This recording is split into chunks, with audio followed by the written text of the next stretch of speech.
I'm very much interested in electronic music. As a type of music, you know, it, in a certain sense was really like a new thing. It is a break from history. There's a certain freedom to it, and even in a certain sense, a sort of purity to it. I think also, like, you know, that is reflected in a lot of art from the same period as well. This idea of sort of a newness that comes through with technological advancement.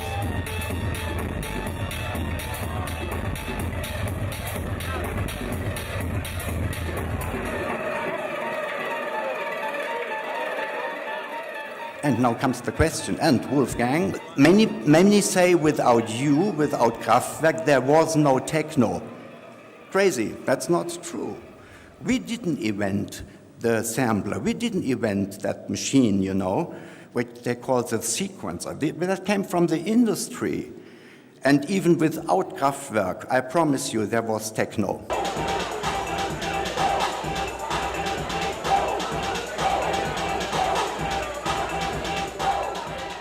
What's interesting is these sort of parallel stories happening between neighbouring countries. You know, the story of electronic music in Belgium is actually kind of amazing, but isn't told as well enough, say, as Detroit or Chicago, when actually it's equally as important. It was kind of a spontaneous thing that had a huge following, and that, like, artistically was important because it was an incredibly dense period in history for the diversification of music, perhaps the densest period in history for that.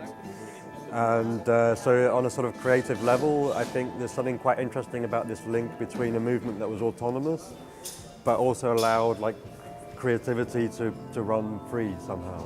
And a lot of people were really participating in it, you know, a lot more than go to see art, for example, you know.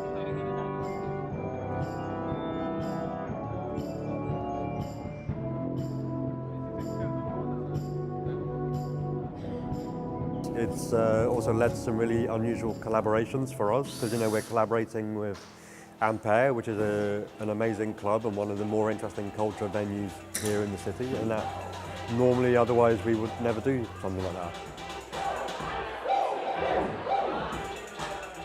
There's never really been a big show about this before, so a lot of that research has to be done from scratch, you know, so it's really about sort of joining up the dots, following leads, especially here where there are these stories there, but nobody's really in a big way, up until really recently, started to sort of connect up the dots and make an image of what was basically a phenomenal scene, you know. And I think, like, a lot of things that have come out are things that all people will be seeing for the first time.